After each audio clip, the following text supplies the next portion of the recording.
स्वागत है दोस्तों करियर योर सेल्फ में। मॉडल सेट 101 का शुरू करते हैं। आज आपको पता होगा कि एसपीडी साइंस का सीरीज़ स्टार्ट है। तो एसपीडी साइंस के सीरीज़ का लेटेस्ट अपडेशन जो है उसमें मॉडल सेट 101 को आज हम शुरू कर रहे हैं। ठीक है, तो अगला क्वेश्चन देखते हैं। ये मास्टर ग्रंथि क्या कहलाता है दोस्तों? तो पिट्यूटरी ग्रंथि, पीयूष ग्रंथि कहलाता है। ठीक है, मास्टर ग्रंथि क्या कहलाता है? पिट्यूटरी ग्रंथि, पीयूष ग्रंथि कहलाता है। शरीर की सबसे छोटी ग्रंथि कौन सी है? तो मास्टर ग्रंथि है। ठीक है, ये वही बात हो गई, देखने में छोटा लगे घाव करे गंभीर। तो मास्टर ग्रंथि का काम बहुत ज़्यादा है लेकिन वो देखने में बहुत छोटा है। हमारे शरीर में सबसे छोटी ग्रंथि जो है मास्टर ग्रंथि है। अगला क्वेश्चन देखते हैं। दो प्रमुख वंशानुगत रोग है, कौन? तो वर्णांधता और हीमोफीलिया। ये जो है वंशानुगत रोग है, ये वंश के अकॉर्डिंग होता है, यानी कि जिसके पिता में, जिसके दादाजी में ये रोग होते हैं उसके बच्चे में भी यही रोग होगा। ठीक है, ज़्यादा चांस रहता है। दो प्रमुख वंशानुगत रोग जो है वर्णांधता और हीमोफीलिया है। सर्वप्रथम मनुष्य में वर्णांधता का वर्णन है हेरनर ने किया था। ठीक है, सर्वप्रथम मनुष्य में वर्णांधता रोग जो है उसका वर्णन कौन किया था? तो हेरनर ने किया था। ठीक है, कब? 1876 में। एक वर्णांधता व्यक्ति में पहचान करने की क्षमता नहीं होती। कौन कौन से रंग का? तो लाल एवं हरा रंग का जो है पहचान करने की क्षमता नहीं होती है। ठीक है, लाल एवं हरा रंग का पहचान करने की क्षमता नहीं होती, किसमें? तो एक वर्णांधता व्यक्ति में। ठीक है, अगला क्वेश्चन देखते हैं। थायरॉक्सिन हार्मोन का स्रावित होता है कहाँ? तो थायराइड ग्रंथि से। थायरॉक्सिन हार्मोन का स्राव होता है थायराइड ग्रंथि से। ठीक है, जठर रस में पाए जाते हैं हाइड्रोक्लोरिक अम्ल। जठर रस में पाए जाते हैं हाइड्रोक्लोरिक अम्ल। जठर रस में पाए जाते हैं हाइड्रोक्लोरिक अम्ल। लाइकेन में परस्पर सहजीवी मौजूद होते हैं, किसमें? तो कवक और शैवाल। लाइकेन में जो है परस्पर मौजूद होते हैं क्या? तो कवक एवं शैवाल। कवक एवं शैवाल से मिलकर क्या बनता है? तो लाइकेन बनता है। आपको पता होगा कि उत्तराखंड में अभी हाल फिलहाल में लाइकेन पार्क बनाया गया है। याद रखिएगा। लार में पाया जाने वाला एंजाइम कौन है? तो टाइलिन है। लार में पाया जाने वाला, हमारे जीभ के पास जो लार निकलता है जीभ से मुंह में। ठीक है, तो मुख में जो लार पाए जाते हैं उसमें कौन सा एंजाइम पाया जाता है दोस्तों? तो टाइलिन एंजाइम पाए जाते हैं। प्रोटीन का पाचन होता है कहाँ? तो होते हैं तो छोटी आंत में होते हैं। प्रोटीन का पाचन होते हैं छोटी आंत में। प्रोटीन का पाचन होते हैं छोटी आंत में, याद रखिएगा। अगला क्वेश्चन देखते हैं। मनुष्य में पाचन प्रारंभ होता है कहाँ से प्रारंभ होता है दोस्तों? तो मुख से प्रारंभ होता है। मनुष्य का जो पाचन प्रारंभ होता है वो हमारे मुख से ही प्रारंभ हो जाता है, यानी कि हम मुख में खाना खाते हैं। ठीक है, हम खाना खाते हैं और पाचन प्रारंभ होने लगता है वहीं से। पचे भोजन का अवशोषण कहाँ होता है दोस्तों? तो छोटी आंत में होता है। पचे भोजन का अवशोषण छोटी आंत में होता है। पचे भोजन का अवशोषण छोटी आंत में होता है। लार में पाया जाने वाला एंजाइम कौन है? तो टाइलिन है। लार में पाया जाने वाला एंजाइम कौन है? तो टाइलिन है। टिबिया नामक हड्डी पाई जाती है कहाँ? तो टांग में। टिबिया नामक हड्डी पाई जाती है टांग में। टिबिया नामक हड्डी पाई जाती है टांग में। भोजन पचाने में सहायक होता है क्या? तो एंजाइम सहायक होता है। भोजन पचाने में क्या सहायक होता है? तो एंजाइम सहायक होता है। ठीक है, एंजाइम की रचना होती है किससे? तो प्रोटीन से। एंजाइम की रचना होती है प्रोटीन से। एंजाइम की रचना होती है प्रोटीन से। पाचन क्रिया में प्रोटीन बदल जाता है, किस में बदल जाता है दोस्तों? तो पाचन क्रिया में प्रोटीन जो है एमिनो अम्ल में बदल जाता है। पाचन क्रिया में प्रोटीन जो है एमिनो अम्ल में बदल जाते हैं। आहार नाल में स्टार्च का पाचन में अंतिम उत्पाद क्या है? तो माल्टोज है। आहार नाल में स्टार्च के पाचन में अंतिम उत्पाद क्या है दोस्तों? तो माल्टोज है। अगला क्वेश्चन देखते हैं। शरीर में एमिनो अम्ल की संख्या कितनी होती है? तो 20 होती है। शरीर में एमिनो अम्ल की संख्या 20 होती है। शरीर में एमिनो अम्ल की संख्या 20 होती है। शरीर में ऊतकों का निर्माण कहाँ होता है? तो प्रोटीन से होता है। शरीर में ऊतकों का निर्माण जो है प्रोटीन से होता है। हड्डियों की दांतों के लिए उपयोगी है। ठीक है, हड्डियों एवं दांतों के लिए उपयोगी कौन कौन से पदार्थ है? तो कैल्शियम उपयोगी है और फास्फोरस उपयोगी है। ठीक है, हड्डियों एवं दांतों के लिए कैल्शियम और फास्फोरस जो है बहुत ज़्यादा उपयोगी है ये। ठीक है, ये दोनों पदार्थ क्या देता है? हड्डियों एवं दांतों को मजबूती देता है। भोपाल गैस कांड 1984 में हुआ था, उसमें कौन सा गैस का रिसाव हुआ था दोस्तों? तो मिथाइल आइसोसाइनेट गैस का रिसाव हुआ था। मिथाइल आइसोसाइनेट का गैस जो है उसका रिसाव हुआ था। ठीक है, हीरा, काला हीरा तथा काला शीशा कहते हैं, किसको कहते हैं? तो क्रमशः कार्बोनेडो को काला हीरा बोलते हैं और काला शीशा जो है ग्रेफाइट को बोलते हैं। ठीक है, काला हीरा जो है कार्बोनेडो को बोलते हैं और काला शीशा जो है ग्रेफाइट को बोलते हैं। अगला क्वेश्चन देखते हैं मॉडल सेट 102 का। ठीक है, जीवन रक्षक हार्मोन कहते हैं किसको? तो एड्रिनल हार्मोन को जीवन रक्षक हार्मोन बोलते हैं। पौधे का मुख्य प्रकाश संश्लेषी अंग क्या है? तो पत्ती है। पौधे का मुख्य प्रकाश संश्लेषी अंग क्या है? तो पत्ती है। ठीक है, अगला क्वेश्चन देखते हैं। पत्तियों का रंग हरा होता है, किसके कारण होता है दोस्तों? तो क्लोरोप्लास्ट के कारण होता है। पत्तियों का रंग जो हरा है वो क्लोरोप्लास्ट के कारण होता है।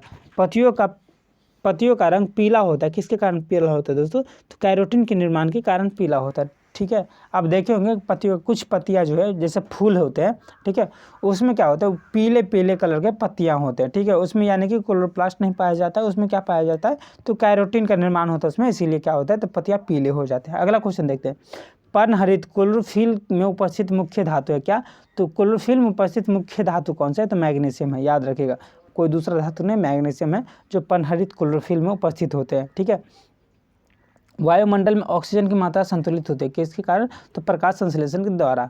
प्रकाश संश्लेषण द्वारा क्या होता है? वायुमंडल में ऑक्सीजन की मात्रा संतुलित रहती है। वायुमंडल में ऑक्सीजन की मात्रा क्यों संतुलित रहती है दोस्तों? तो प्रकाश संश्लेषण के द्वारा जो है ऑक्सीजन का निर्माण होता है और इसीलिए वायुमंडल में ऑक्सीजन की मात्रा संतुलित रहती है। पेड़ व पौधों द्वारा खाना तैयार करने की प्रक्रिया क्या है? तो प्रकाश संश्लेषण फोटोसिंथेसिस है। पेड़ पौधे द्वारा खाना तैयार करने की प्रक्रिया जो है प्रकाश संश्लेषण फोटोसिंथेसिस है। ठीक है। अगला क्वेश्चन देखते हैं। प्रकाश संश्लेषण के लिए आवश्यक है क्या? आवश्यक है दोस्तों, तो CO2 जल, क्लोरोफिल सूर्य का प्रकाश, CO2 जल, क्लोरोफिल और सूर्य का प्रकाश, ये 4 तत्व जो है ये क्या है? तो प्रकाश संश्लेषण के लिए आवश्यक तत्व है। ठीक है। अगला क्वेश्चन देखते हैं। प्रकाश संश्लेषण की सबसे अधिक होती है, प्रकाश संश्लेषण सबसे अधिक होती है किसमें? तो लाल रंग में प्रकाश संश्लेषण सबसे अधिक होती है। लाल रंग में प्रकाश संश्लेषण सबसे अधिक होती है। ठीक है। अगला क्वेश्चन देखते हैं। प्रकाश संश्लेषण में ऑक्सीजन निकलता है, कहाँ से निकलता है दोस्तों? तो जल से निकलता है। ठीक है।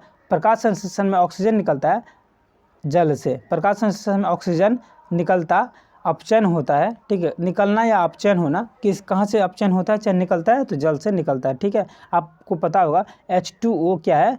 तो जल का सूत्र है। ठीक है। यहाँ से क्या करते हैं प्रकाश संश्लेषण के द्वारा, ये ऑक्सीजन को है अपने पौधे के पत्तियों द्वारा बाहर निकाल देते हैं किसमें? वायुमंडल में, जो हमारे शरीर के लिए जीवन रक्षक गैस का मतलब वो करता है, ज़रूरत पूरा करता है। ठीक है। बिना ऑक्सीजन के हम लोग जिंदा नहीं रह सकते। और ऑक्सीजन कहाँ से आता है दोस्तों? तो पेड़ पौधे से आता है। ठीक है। इसीलिए पेड़ पौधे को अधिक से अधिक लगाना चाहिए। चलिए अगला देखते हैं क्वेश्चन। प्रकाश संश्लेषण का प्रथम स्थिर यौगिक फास्फोग्लिसरिक अम्ल है। प्रकाश संश्लेषण का प्रथम स्थिर यौगिक क्या है? तो फास्फोग्लिसरिक अम्ल है। फास्फोग्लिसरिक अम्ल है। प्रकाश संश्लेषण का प्रथम स्थिर यौगिक क्या है? तो फास्फोग्लिसरिक अम्ल है। अगला क्वेश्चन देखते हैं। राइजोम पादप की भूमिगत प्रारूप है क्या? तो तना। राइजोम पादप की भूमिगत प्रारूप क्या है? तो तना है। ठीक है। दलहन के जड़ में पाए जाने वाले जीवाणु है तो राइजोबियम। राइजोबियम जो है दलहन के जड़ में पाए जाने वाले जीवाणु है, एक बैक्टीरिया है, दलहन के जड़ में ये पाए जाते हैं। पौधे नाइट्रोजन ग्रहण करते हैं किससे? तो नाइट्रेट के रूप में। पौधे नाइट्रोजन ग्रहण करते हैं नाइट्रेट के रूप में। पादपों में जल तथा खनिज लवणों का संचालन होता है। पादपों में जल तथा खनिज लवण का संचालन होता है कहाँ? तो जाइलम द्वारा। पादपों में जल तथा खनिज लवण का संचालन होता है जाइलम के द्वारा। ठीक है। अगला क्वेश्चन देखते हैं। पादपों में बना खाद्य पदार्थ पौधों के विभिन्न अंगों में पहुँचता है। पादपों में बना खाद्य पदार्थ पौधों के विभिन्न अंगों में पहुँचता है। ठीक है। किसके द्वारा पहुँचता है दोस्तों? तो फ्लोएम के द्वारा पहुँचता है। पादपों में बना खाद्य पदार्थ पौधे के विभिन्न अंगों में किसके द्वारा पहुँचता है? तो फ्लोएम के द्वारा पहुँचता है। ठीक है। अगला क्वेश्चन देखते हैं।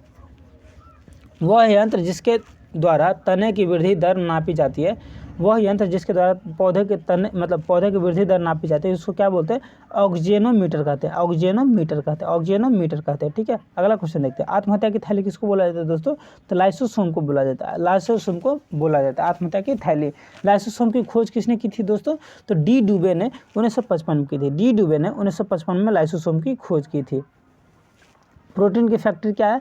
तो राइबोसोम है। राइबोसोम जो है प्रोटीन की फैक्ट्री है। ठीक है। हमारे शरीर में जो प्रोटीन का उत्पादन होता है वो राइबोसोम के द्वारा ही होता है। अगला क्वेश्चन देखते हैं। मॉडल सेट 103 से। ठीक है। प्रोटीन का संश्लेषण कहाँ होता है दोस्तों? तो राइबोसोम के द्वारा होता है। प्रोटीन का संश्लेषण राइबोसोम के द्वारा होता है। डीएनए की खोज किसने की थी? तो वाटसन एवं क्रिक ने की थी। वाटसन एवं क्रिक ने डीएनए की खोज की थी।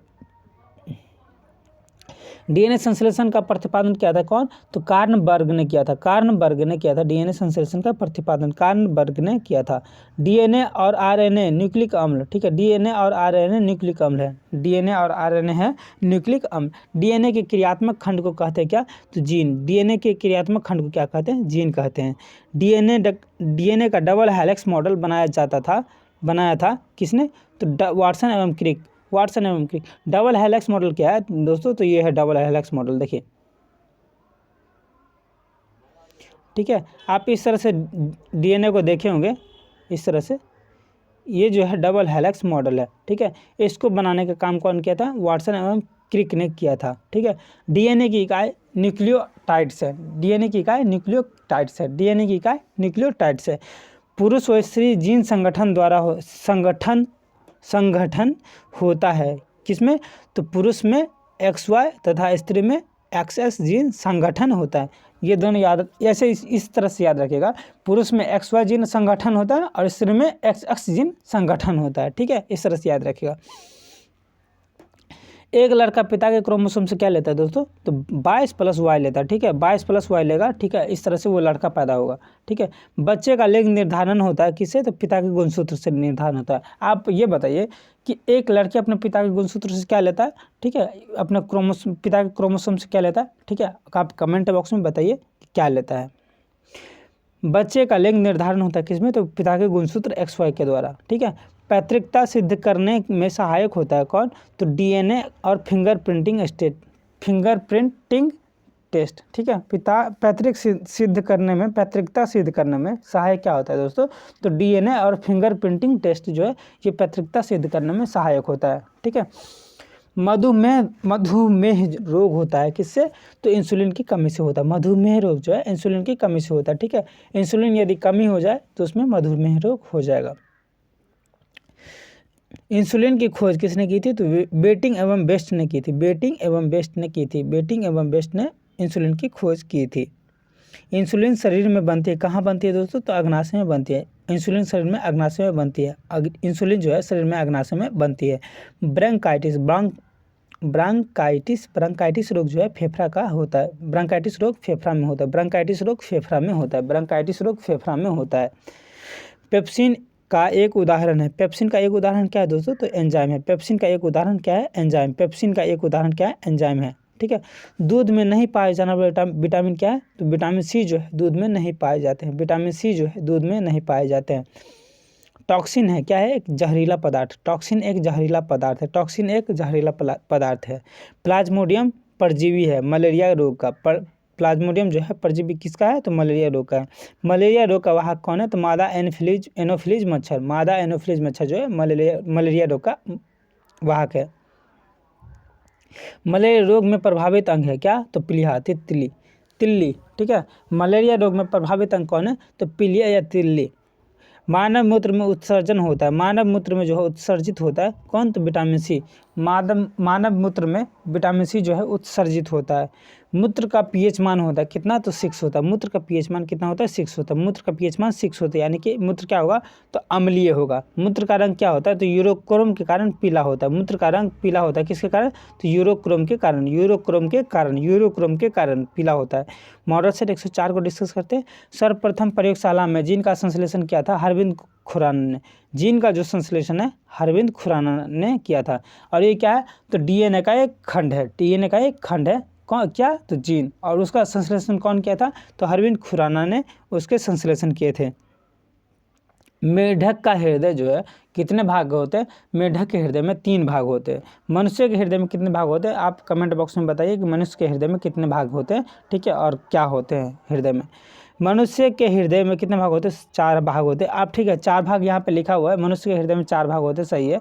आप 4 भाग में कौन कौन से भाग होते हैं, वो भाग का नाम लिख के बताइए आप कमेंट बॉक्स में। याद रखिएगा। मानव शरीर में रक्त की मात्रा शरीर के भार के का होता है। ठीक है, मानव शरीर में रक्त की मात्रा शरीर के भार का होता है कितना, तो 7%। ठीक है, लगभग 7% जो है शरीर के भार का 7% होता है। यानी कि कोई भी इंसान का यदि उसका वजन 100 kg है तो उसमें 7 kg जो है लगभग क्या होंगे, तो रक्त होंगे। ठीक है, मानव शरीर में प्रचुर पाया जाता है क्या, तो ऑक्सीजन। मानव शरीर में प्रचुर मात्रा में क्या पाया जाता है, ऑक्सीजन पाया जाता है। ठीक है, मनुष्य शरीर में जल होता है कितना, तो 65 से 80% भाग जो है जल होते हैं। ठीक है, 65 से 80% भाग में जो है जल होते हैं।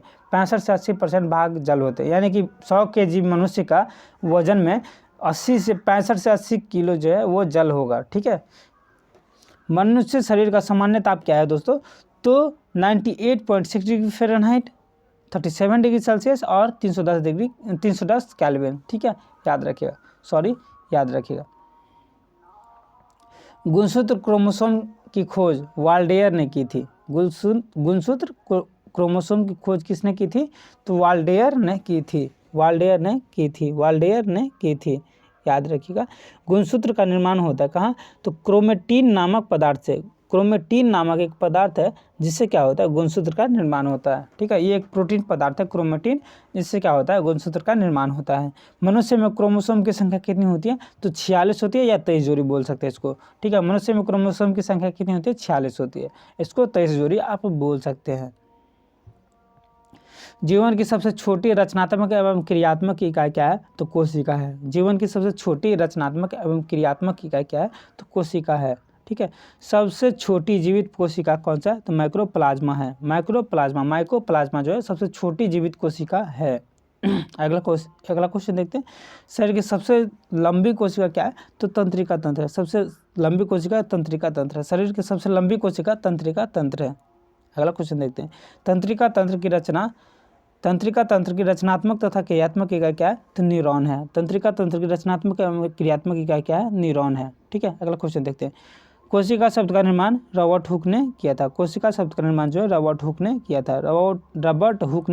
कोशिका शब्द का निर्माण रॉबर्ट हुक ने किया था। कोशिका का आनुवांशिक पदार्थ क्या है, तो डीएनए है। कोशिका का आनुवांशिक पदार्थ डीएनए है। कोशिका का आनुवांशिक पदार्थ डीएनए है। अगला क्वेश्चन देखते हैं। कोशिका का अध्ययन किस में किया जाता है, साइटोलॉजी में कोशिका का अध्ययन किया जाता है। कोशिका का अध्ययन साइटोलॉजी में किया जाता है। कोशिका के भीतर श्वसन का केंद्र होता है क्या, तो माइटोकॉन्ड्रिया। कोशिका का भीतर श्वसन का केंद्र होता है क्या, तो माइटोकॉन्ड्रिया। ठीक है, समसूत्री विभाजन होता है किसमें, तो कायिक कोशिका में। कायिक कोशिका जो है उसमें समसूत्री विभाजन होता है। समसूत्री विभाजन किसमें होता है, कायिक कोशिका में होता है। और अर्धसूत्री विभाजन किसमें होता है दोस्तों, तो लिंगी जनन करने वाले कोशिका में होता है। लिंगी जनन करने वाले कोशिका में अर्धसूत्री विभाजन होता है। स्तंभ कंद, धन कंद, शल्क कंद, प्रकंद का उदाहरण है क्या, तो क्रमशः स्तंभ कंद का उदाहरण है आलू। ठीक है, धन कंद का उदाहरण है बंटा केसर।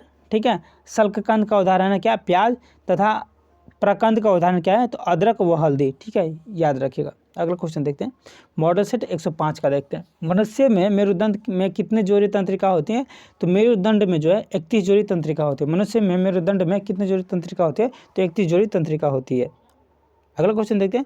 अमरूद, अंगूर, शरीफा तथा टमाटर खाने योग्य भाग है क्या, तो फल भीति। फल भीति जो है अमरूद, अंगूर, शरीफा, टमाटर में खाने योग्य भाग है।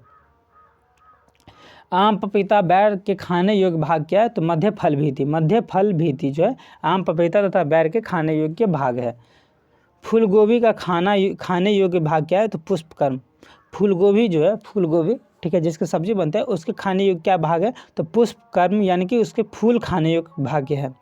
ठीक है, हल्दी के पीला रंग के कारण क्या है, कुरकुमीन नाम के जो एक पदार्थ होते हैं उसके कारण क्या होता है, हल्दी पीला हो जाते हैं। ठीक है, हल्दी के पीला रंग का कारण क्या है, तो कुरकुमीन इसका पीला रंग का कारण है।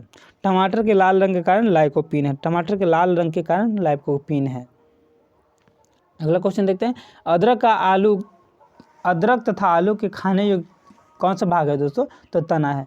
अदरक तथा आलू के खाने योग्य भाग तना है। अगला क्वेश्चन देखते हैं।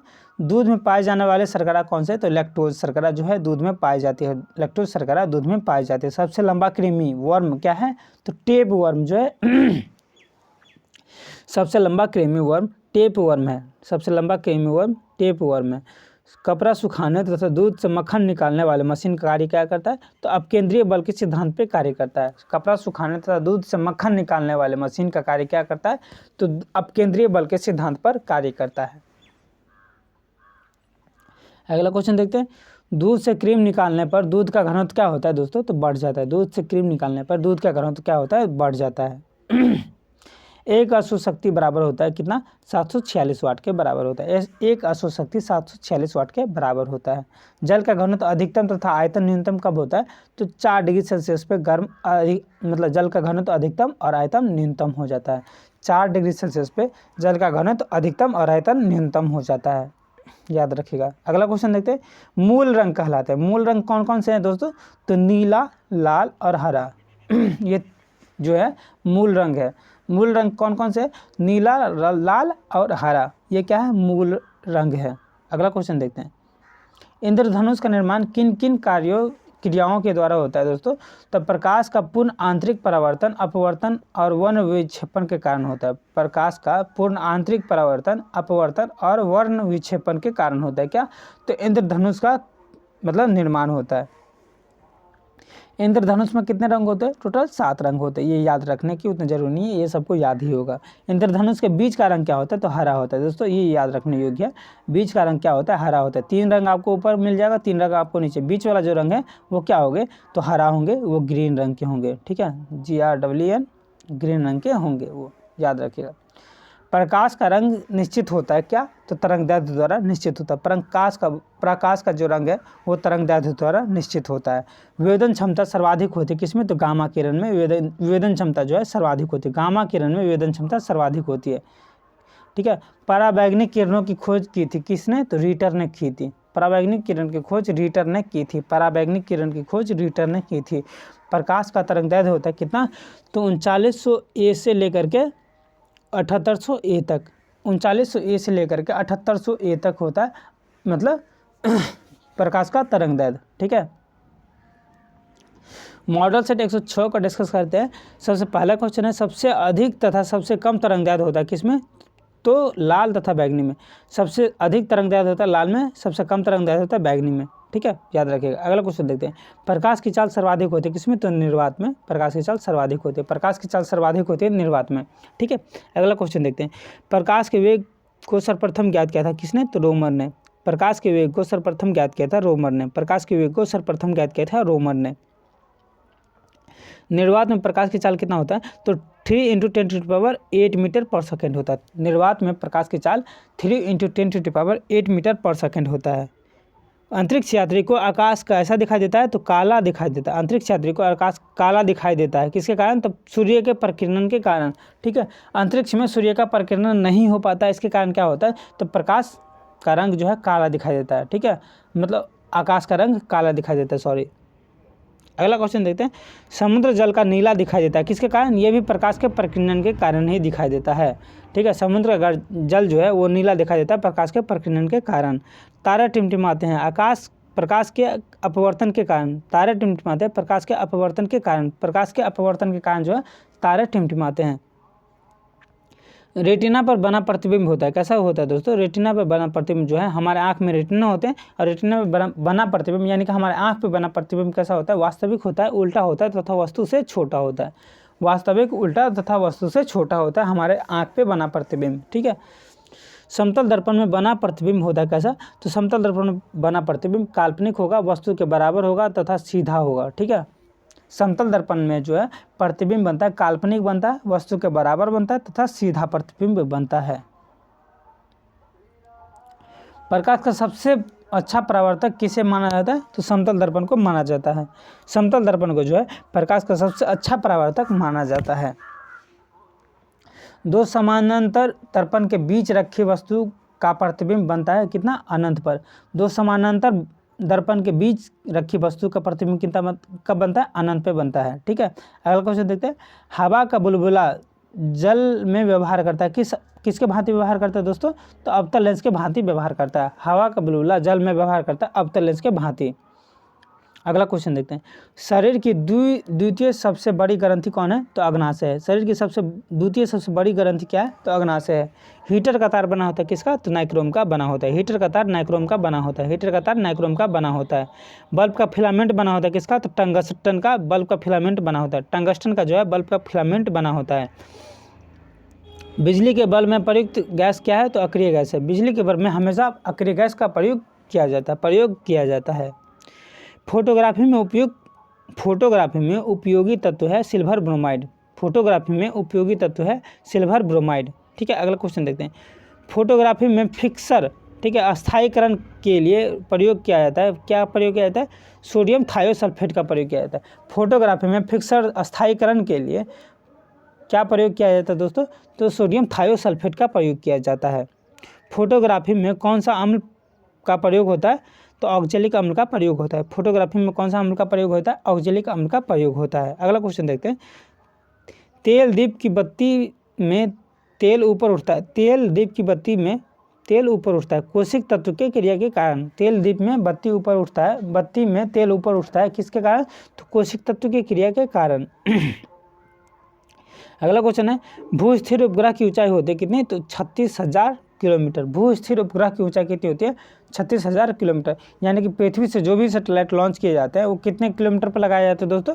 तो 36,000 किलोमीटर पर लगाए जाते हैं। अगला क्वेश्चन देखते हैं, मॉडल सेट 107 को देखेंगे हम।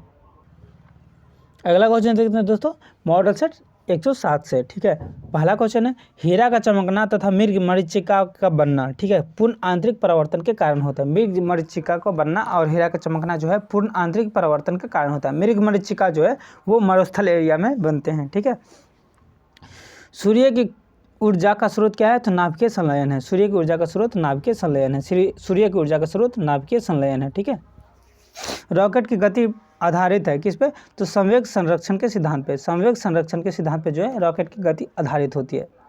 अगला क्वेश्चन देखते हैं, निकट दृष्टि दोष मायोपिया दूर किया जाता है किससे? तो अवतल लेंस का प्रयोग करके मायोपिया को दूर किया जाता है। निकट दृष्टि दोष को दूर किया जाता है। निकट दृष्टि दोष को दूर किया जाता है। अगला क्वेश्चन देखते हैं, निकट दृष्टि दोष में निकट दृष्टि दोष का कारण है क्या? तो नेत्र लेंस का मोटा तथा फोकस दूरी का कम हो जाना। नेत्र लेंस का मोटा तथा फोकस दूरी का कम हो जाने के कारण क्या होता है? निकट दृष्टि दोष हो जाता है लोगों में। अगला क्वेश्चन देखते हैं, दीर्घ दृष्टि दोष या हाइपरमेट्रोपिया दूर दृष्टि दोष या हाइपरमेट्रोपिया होते हैं तो उसमें कौन सा लेंस प्रयोग होता है? तो उत्तर लेंस का प्रयोग होता है। ठीक है, उत्तर लेंस का प्रयोग करके हाइपरमेट्रोपिया जो है वो दूर किए जा सकते हैं। ठीक है, याद रखिएगा। परमाणु बम का सिद्धांत आधारित होता है नाभिकीय विखंडन के सिद्धांत पे। परमाणु बम का सिद्धांत क्या होता है? परमाणु बम का सिद्धांत आधारित किस पे होता है? तो नाभिकीय विखंडन के सिद्धांत पे आधारित होता है। हाइड्रोजन बम का सिद्धांत आधारित है किस पे? तो नाभिकीय संलयन के सिद्धांत पे आधारित है। ठीक है, नाभिकीय संलयन के सिद्धांत पे आधारित होता है हाइड्रोजन बम। ग्रीन हाउस प्रभाव गैस है क्या? तो कार्बन डाइऑक्साइड। ग्रीन हाउस प्रभाव गैस है कार्बन डाइऑक्साइड। दाढ़ी बनाने तथा आँख नाक कान जांच का प्रयोग में अवतल लेंस का प्रयोग होता है। दाढ़ी बनाने आँख नाक कान जांच में अवतल लेंस का प्रयोग होता है। नाभिकीय विखंडन में प्रयुक्त होता है क्या? तो न्यूट्रॉन। नाभिकीय विखंडन में न्यूट्रॉन प्रयुक्त होता है। ठीक है, अगला क्वेश्चन देखते हैं, द्रव अवस्था में पाए जाने वाला धातु कौन है? तो पारा है। द्रव अवस्था में पाए जाने वाला धातु पारा है। द्रव के रूप में पाए जाने वाला एकमात्र अधातु क्या है? तो ब्रोमीन है। द्रव के रूप में पाए जाने वाला एकमात्र अधातु कौन है? तो ब्रोमीन है। अगला क्वेश्चन देखते हैं, विद्युत धारा मापी जाती है किससे? तो आमीटर के द्वारा मापी जाती है। विद्युत धारा आमीटर के द्वारा मापी जाती है। विद्युत धारा आमीटर के द्वारा मापी जाती है। अदिश राशियाँ है। अदिश राशि क्या है? तो कार्य ऊर्जा ताप समय और चाल है। कार्य ऊर्जा ताप समय और चाल है। कार्य ऊर्जा ताप समय और चाल है। अदिश राशियाँ कार्य ऊर्जा ताप समय और चाल है। सदिश राशियाँ है त्वरण बल विस्थापन और संवेग। त्वरण बल विस्थापन और संवेग सदिश राशियाँ है। शुष्क बर्फ है क्या? तो ठोस कार्बन डाइऑक्साइड। ठोस कार्बन डाइऑक्साइड जो है वो एक शुष्क बर्फ है। शुष्क बर्फ है ठोस कार्बन डाइऑक्साइड। तत्व का सबसे छोटा भाग कहलाता है क्या? तो परमाणु। तत्व का सबसे छोटा भाग क्या कहलाता है? परमाणु कहलाता है। रासायनिक यौगिक का सबसे छोटा यूनिट अणु है। रासायनिक यौगिक का सबसे छोटा यूनिट जो है वो अणु है। परमाणु के 3 मौलिक कण हैं। कौन कौन से मौलिक कण हैं दोस्तों? तो इलेक्ट्रॉन प्रोटॉन और न्यूट्रॉन। ठीक है, इलेक्ट्रॉन प्रोटॉन और न्यूट्रॉन जो है परमाणु के 3 मौलिक कण हैं। अगला क्वेश्चन देखते हैं, इलेक्ट्रॉन की खोज किसने की थी दोस्तों? तो जे थॉमसन ने की थी। इलेक्ट्रॉन की खोज जे थॉमसन ने की थी, याद रखिएगा। अगला क्वेश्चन है मॉडल सेट 108 से हम देखते हैं। ठीक है, प्रोटॉन की खोज किसने की थी? तो गोल्डस्टीन ने की थी। प्रोटॉन की खोज गोल्डस्टीन ने की थी। न्यूट्रॉन की खोज किसने की थी? तो जेम्स चैडविक ने की थी। न्यूट्रॉन की खोज जेम्स चैडविक ने की थी। ठीक है, इलेक्ट्रॉन होता है हमेशा ऋणावेशित होता है। ऋणावेशित होता है। ठीक है, हमेशा जो है ऋणावेशित होता है। ठीक है, प्रोटॉन है धनावेशित कण है। धनावेशित कण है। ठीक है, प्रोटॉन जो है धनावेशित कण है। इलेक्ट्रॉन जो है वो एक आवेशहीन कण है। आवेशहीन यानी कि 0। ठीक है, और ये 1 और ये -1 को इस तरह से आप याद रख सकते हैं। न्यूट्रॉन जो है एक हमेशा एक आवेशहीन कण है, ठीक है, आवेशहीन कण है, ये न्यूट्रल रहता है हमेशा। पॉजिट्रॉन की खोज किसने की थी दोस्तों? तो पॉजिट्रॉन की खोज एंडरसन ने की थी, पॉजिट्रॉन की खोज एंडरसन ने की थी, पॉजिट्रॉन की खोज एंडरसन ने की थी। इलेक्ट्रॉन त्यागने एवं ग्रहण करने की प्रवृत्ति कहलाती क्या? तो ऑक्सीकरण कहलाती है इलेक्ट्रॉन त्यागने की प्रवृत्ति, और ग्रहण करने की प्रवृत्ति अवकरण कहलाती है, ठीक है। ऑक्सीकरण और अवकरण, ठीक है, ये दो है जो त्यागने और ग्रहण करने की प्रवृत्ति कहलाती है। इलेक्ट्रॉन का ग्रहण करने और त्यागने की प्रवृत्ति कहलाती है ऑक्सीकरण और अवकरण, याद रखिएगा दोस्तों। प्रोटॉन की भार इलेक्ट्रॉन के भार का कितना गुना होता है? तो 1836 गुना होता है, 1836 गुना होता है। प्रोटॉन का भार इलेक्ट्रॉन के भार के कितना गुना होता है? तो 1836 गुना होता है। विद्युत अपघटन में ऑक्सीजन ऑक्सीडेशन होता है किसमें? तो एनोड पर। विद्युत अपघटन में ऑक्सीडेशन होता है एनोड पर ऑक्सीकरण होता है। परमाणु के नाभिक की खोज किसने की थी? तो रदरफोर्ड ने की थी। परमाणु के नाभिक की खोज रदरफोर्ड ने की थी। परमाणु के नाभिक में होते हैं क्या? तो प्रोटॉन और न्यूट्रॉन होते हैं। परमाणु के नाभिक में क्या होते हैं? तो प्रोटॉन और न्यूट्रॉन होते हैं। ऐसे परमाणु जिनके परमाणु क्रमांक समान परंतु द्रव्यमान भिन्न भिन्न होते हैं, ऐसे परमाणु जिनके परमाणु क्रमांक समान एवं द्रव्यमान भिन्न भिन्न होते हैं कहलाता क्या है? समस्थानिक कहलाता है। ऐसे परमाणु जिनके परमाणु क्रमांक ऐसे परमाणु जिनके परमाणु क्रमांक समान परंतु द्रव्यमान भिन्न भिन्न होते हैं क्या कहलाता है? समस्थानिक कहलाता है। अगला क्वेश्चन देखते हैं। ऐसे परमाणु जिनकी द्रव्यमान संख्या समान परंतु परमाणु संख्या भिन्न भिन्न होते हैं क्या कहलाता है? संभारिक कहलाता है, संभारिक कहलाता है, संभारिक कहलाता है। ऐसे परमाणु जिनकी द्रव्यमान संख्या समान परंतु परमाणु संख्या भिन्न भिन्न होते हैं क्या कहलाता है? संभारिक कहलाता है, ठीक है। द्रव्यमान संख्या समान हो, ठीक है, और परमाणु संख्या भिन्न भिन्न हो तो क्या बोलेंगे? संभारिक बोलेंगे। लेकिन परमाणु का क्रमांक संख्या जो है द्रव्यमान भिन्न भिन्न हो और परमाणु का क्रमांक जो है वो समान हो तो क्या बोलेंगे? समस्थानिक बोलेंगे। आवर्त सारणी के उदर्ग तथा क्षैतिज स्तंभों को क्या कहते हैं? तो वर्ग एवं आवर्त कहते हैं, ठीक है। आवर्त सारणी, ठीक है, आप पीरियोडिक टेबल देखे होंगे, उसमें क्या होता है? इस तरह से बना होता है, ठीक है। टोटल इस तरह से आपको बना होता है पीरियोडिक टेबल। आपको हाइड्रोजन, हीलियम, लिथियम इस तरह से देखने को मिलेगा, ठीक है। तो इसको क्या कहते हैं? उदर्ग और क्षैतिज को कहते हैं। उदर्ग हो गया ये, ठीक है, और क्षैतिज हो गया ये। तो उदर्ग को क्या कहते हैं? वर्ग कहते हैं, और क्षैतिज को क्या कहते हैं? आवर्त कहते हैं। इधर की तरफ आप देखेंगे किसी पदार्थ को लिखे हुए, इधर से आप देखेंगे तो इधर आपको वर्ग मिलेगा, और इधर की तरफ देखेंगे तो वर्ग मिलेगा, और इधर की तरफ देखेंगे तो आपको आवर्त मिलेगा। आप याद रखिएगा यहाँ ऐसे। आधुनिक आवर्त नियम का प्रतिपादन किया था किसने? तो मोसले ने किया था। आधुनिक आवर्त नियम का जो प्रतिपादन है वो मोसले ने किया था, ठीक है। आधुनिक आवर्त सारणी में वर्गों तथा आवर्त की कुल संख्या कितनी है? तो वर्गों की संख्या कितनी है दोस्तों? तो 18 है। आवर्त की कुल संख्या कितनी है? तो 7 है, ठीक है।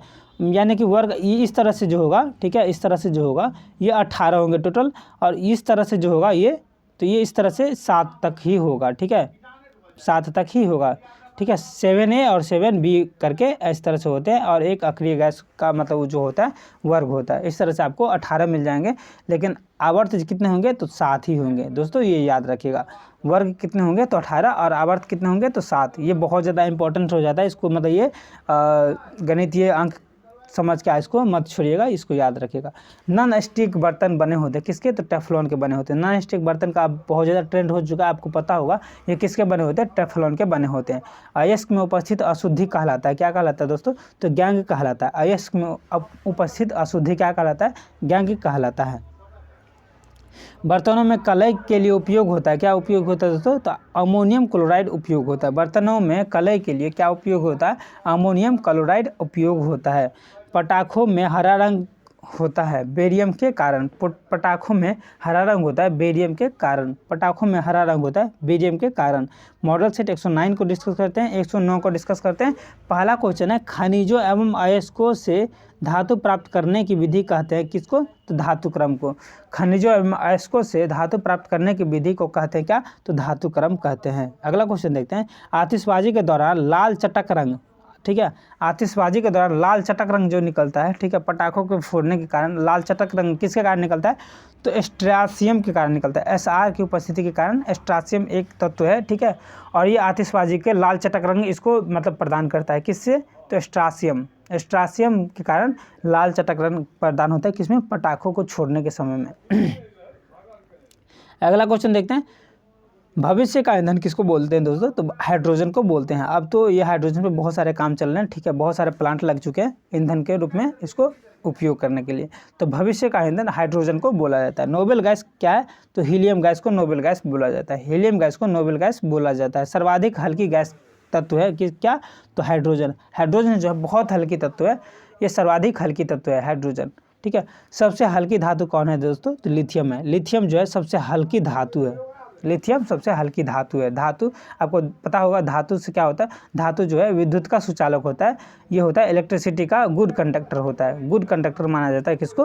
तो धातु को माना जाता है, जबकि अधातु को जो है इलेक्ट्रिसिटी का बैड कंडक्टर माना जाता है, ठीक है। तो इलेक्ट्रिसिटी का गुड कंडक्टर क्या होगा? तो लिथियम होगा। ये एक धातु है और सबसे हल्की धातु है, ठीक है। इसका वजन बहुत कम होता होगा।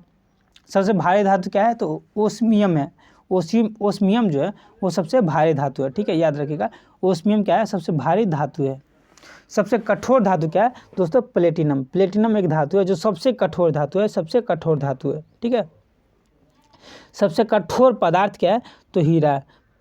अब इसमें कंफ्यूज मत कीजिएगा, ये एक धातु नहीं है, ये एक पदार्थ है, ठीक है। हीरा एक पदार्थ है, ये सबसे कठोर पदार्थ है, जबकि सबसे कठोर धातु का बोले तो सबसे कठोर धातु प्लेटिनम होता है, याद रखिएगा। अगला क्वेश्चन देखते हैं, सर्वाधिक प्रत्यास्थ धातु। सर्वाधिक प्रत्यास्थ धातु है स्टील, यानी कि फैलने योग्य धातु है, ठीक है। मतलब ये बहुत ज़्यादा फैलता है, ठीक है। इसको जितना फैलाना चाहेंगे उतना फैलेगा। कौन? तो स्टील। सर्वाधिक प्रत्यास्थ धातु स्टील होता है। गुब्बारे तथा वायुयान के टायरों में भरी जाने वाली गैस कौन सी है? तो हीलियम गैस है। गुब्बारे तथा वायुयानों के टायरों में भरी जाने वाली गैस कौन है? तो हीलियम है, ठीक है। अश्रु गैस है। अश्रु गैस क्या है? तो क्लोरोएसिटोफिनोन है। अश्रु गैस यानी कि ये गैस का जो है पुलिस जो है भरगत को कम करने के लिए, मतलब भरगत जब मच जाते हैं, ठीक है, भीड़ में भरगत मच जाने पे अश्रु गैस का प्रयोग करते हैं उसको शांत करने के लिए, भरगत को शांत करने के लिए, ठीक है। तो ये कौन सा गैस है अश्रु गैस दोस्तों? तो क्लोरोएसिटोफिनोन गैस है, ठीक है। अश्रु गैस क्या है? तो क्लोरोएसिटोफिनोन है, ये इसका रासायनिक नाम है। हंसाने वाली गैस का रासायनिक नाम क्या है? तो नाइट्रस ऑक्साइड है, N2O है, ठीक है। हंसाने वाली गैस कौन सा है? तो नाइट्रस ऑक्साइड N2O है। जल की अस्थायी कठोरता का कारण है क्या दोस्तों? तो कैल्शियम एवं मैग्नीशियम के बाइकार्बोनेट का घुले रहना। कैल्शियम एवं मैग्नीशियम के बाइकार्बोनेट का घुले रहना जल की अस्थायी कठोरता का कारण है। अगला क्वेश्चन देखते हैं, जल में अस्थायी कठोरता का कारण है कैल्शियम और मैग्नीशियम के सल्फेट का घुला रहना। जल में अस्थायी कठोरता का कारण क्या है? तो कैल्शियम और मैग्नीशियम के सल्फेट का घुला रहना, ठीक है। अगला क्वेश्चन देखते हैं, जल का शुद्ध रूप है क्या? तो वर्षा का जल। जल का शुद्ध रूप है वर्षा का जल। अगला क्वेश्चन देखते हैं, भारी जल D2O का अनुभार कितना होता है दोस्तों? तो 20 होता है। भारी जल D2O का जो है अनुभार कितना होता है? 20 होता है। भारी जल का रासायनिक नाम क्या है? तो डिटोरियम ऑक्साइड D2O है। भारी जल का रासायनिक नाम क्या है? तो डिटोरियम ऑक्साइड D2O है। कृत्रिम वर्षा के लिए प्रयोग में लाया जाता है सिल्वर आयोडाइड। कृत्रिम वर्षा के लिए प्रयोग में लाया जाता है सिल्वर आयोडाइड। लोहे किस रूप में कार्बन की मात्रा न्यूनतम होती है? लोहे के किस रूप में कार्बन की मात्रा न्यूनतम होती है? पिटवा लोहा के रूप में कार्बन की मात्रा न्यूनतम होती है। जल की अस्थायी तथा अस्थायी कठोरता दूर होती है कब? तो जल में सोडियम बाइकार्बोनेट को मिलाकर। जल में सोडियम बाइकार्बोनेट को मिलाकर जल में अस्थायी तथा अस्थायी कठोरता दूर की जाती है। अगला क्वेश्चन देखते हैं, मॉडल सेट 110 का, ठीक है। लोहे का सबसे शुद्ध रूप है क्या? तो पिटवा लोहा। लोहे का सबसे शुद्ध रूप है पिटवा लोहा, ठीक है। लोहे का सबसे शुद्ध रूप है पिटवा लोहा। मार्स गैस कहलाता है क्या? तो मीथेन। मार्स गैस जो है मीथेन कहलाता है। मार्स गैस क्या कहलाता है? मीथेन, ठीक है। अगला क्वेश्चन देखते हैं, लोहे की मात्रा सर्वाधिक होती है पालक के पत्तों में। लोहे की मात्रा जो है सर्वाधिक होती है पालक पत्तों में, हरी सब्जियां में। यानी कि हमारे शरीर में जो लोहा प्रयुक्त होता है, ठीक है, हमारे शरीर का जो उपयोगी होता है लोहा, उसको कहाँ से पूर्ति होता है दोस्तों? तो पालक के पत्तों से पूर्ति होता है, ठीक है। लोहे को जंग लगने से बचाने के लिए चढ़ाई जाती है क्या? पर चढ़ाई जाती है तो जिंक की परत चढ़ाई जाती है, जिसको क्या बोलते हैं? गैल्वेनाइजिंग बोलते हैं। गैल्वेनाइजिंग प्रक्रिया के द्वारा जिंक का परत चढ़ाया जाता है, चाहे गैल्वेनाइजिंग किया जाता है किसको? जिंक के परत से, ठीक है। अगला क्वेश्चन देखते हैं, विद्युत एवं ऊष्मा का सबसे अच्छा सुचालक क्या है? तो विद्युत एवं ऊष्मा का सबसे अच्छा सुचालक गुड कंडक्टर क्या है? तो चांदी है, ठीक है, याद रखिएगा। विद्युत एवं ऊष्मा का सबसे अच्छा सुचालक जो है चांदी है। शुद्धतम सोना होते हैं कितना? 24 कैरेट का सोना होते हैं। शुद्धतम सोना 24 कैरेट का होते हैं, ठीक है। अगला क्वेश्चन, 18 कैरेट सोने में शुद्ध सोना होता है तो कितना 75%। 18 कैरेट के सोने में शुद्ध सोना कितना होता है, तो 75% होता है। बेवकूफ़ों का सोना किसको बोला जाता है, पायराइट्स को बोला जाता है। बेवकूफ़ों का सोना पायराइट्स को बोला जाता है। लोहा, निकेल एवं क्रोमियम मिश्र धातु है किसके, तो स्टेनलेस स्टील के धातु है। लोहा, निकेल एवं क्रोमियम मिश्र धातु है, स्टेनलेस स्टील के मिश्र धातु है। अगला क्वेश्चन देखते हैं, सोल्डर टका मिश्रण है, ठीक, किसका मिश्रण है, तो सीसा एवं टीन का मिश्रण है। सोल्डर टका मिश्रण है किसका, सीसा एवं टीन का मिश्रण है। अगला क्वेश्चन देखते हैं, क्वार्ट्ज, क्वार्ट्ज में होता है क्या, तो सिलिकॉन और ऑक्सीजन। क्वार्ट्ज में होता है सिलिकॉन और ऑक्सीजन, क्वार्ट्ज में होता है सिलिकॉन और ऑक्सीजन, ठीक है। अगला क्वेश्चन देखते हैं, प्राकृतिक रबर बहुलक है, किसके बहुलक है दोस्तों, तो आइसोप्रीन के बहुलक है। प्राकृतिक रबर बहुलक है, आइसोप्रीन के बहुलक है। सबसे उत्तम कोयला है एंथ्रासाइट। सबसे उत्तम कोयला क्या है दोस्तों, एंथ्रासाइट है। सबसे उत्तम कोयला एंथ्रासाइट है। कांसा मिश्र धातु है, तांबे व टीन का। कांसा मिश्र धातु है, तांबे व टीन का। कांसा मिश्र धातु है, तांबे व टीन का। कच्चे फलों को पकाने के लिए प्रयोग किया जाता है एथिलीन एवं एसिटिलीन गैस का। कच्चे फलों को पकाने के लिए प्रयोग किया जाता है एथिलीन एवं एसिटिलीन गैस का। लोहे को इस्पात में बदलने के लिए मिलाया जाता है क्या, तो निकेल धातु। लोहे को इस्पात में बदलने के लिए मिलाया जाता है क्या, तो निकेल धातु मिलाया जाता है। अगला क्वेश्चन देखते हैं, कैमरा, दूरबीन के लेंस, विद्युत बल्ब तथा धूप चश्मा में प्रयोग होता है क्या, तो फिलंट कांच प्रयोग होता है। फिलंट कांच प्रयोग होता है। कैमरा, दूरबीन के लेंस, विद्युत बल्ब तथा धूप चश्मा में प्रयोग होता है क्या, तो फिलंट कांच का प्रयोग होता है। अगला क्वेश्चन देखते हैं, पारा का प्रमुख अयस्क क्या है, तो सिनेबार पारा का प्रमुख अयस्क है। सिनेबार पारा का प्रमुख अयस्क है। पारा का प्रमुख अयस्क सिनेबार है। पारा को आप देखे होंगे दोस्तों, जब हमें बुखार लगता है तो थर्मामीटर में जो एक वाइट कलर का जो पदार्थ होता है वो पारा होता है, ठीक है। कैल्शियम, पोटेशियम तथा कैडमियम का अयस्क क्या है, तो कैल्शियम का अयस्क क्या है दोस्तों, तो डोलोमाइट है, ठीक है। पोटेशियम का अयस्क नाइटर है और कैडमियम का अयस्क ग्रेनोकाइट है, ठीक है, याद रखिएगा। कैल्शियम का अयस्क डोलोमाइट, पोटेशियम का अयस्क नाइटर और कैडमियम का अयस्क ग्रेनोकाइट है, याद रखिएगा। एलपीजी में गंध मिलाया जाता है, किसके कारण, मतलब एलपीजी में जो गंध मिलाया जाता है उसमें क्या होते हैं, तो सल्फर के यौगिक मिथाइल मरकैप्टन होते हैं। सल्फर का एक यौगिक है मिथाइल मरकैप्टन। ये किस में मिलाया जाता है, तो एलपीजी को गंधयुक्त बनाने के लिए, एलपीजी में गंधयुक्त बनाने के लिए मिथाइल मरकैप्टन को मिलाया जाता है। सल्फर के एक यौगिक होते हैं ये। अगला क्वेश्चन देखते हैं, हीरा का अपेक्षिक घनत्व कितना है एवं तथा अपवर्तनांक इसका कितना है, तो अपेक्षिक घनत्व देखिए दोस्तों, तो अपेक्षिक घनत्व होता है 2.2 और अपवर्तनांक होता है 2.417, ठीक है। अपेक्षिक घनत्व होता है 2.2 और अपवर्तनांक कितना होता है हीरा का, तो 2.417 होता है, ठीक है।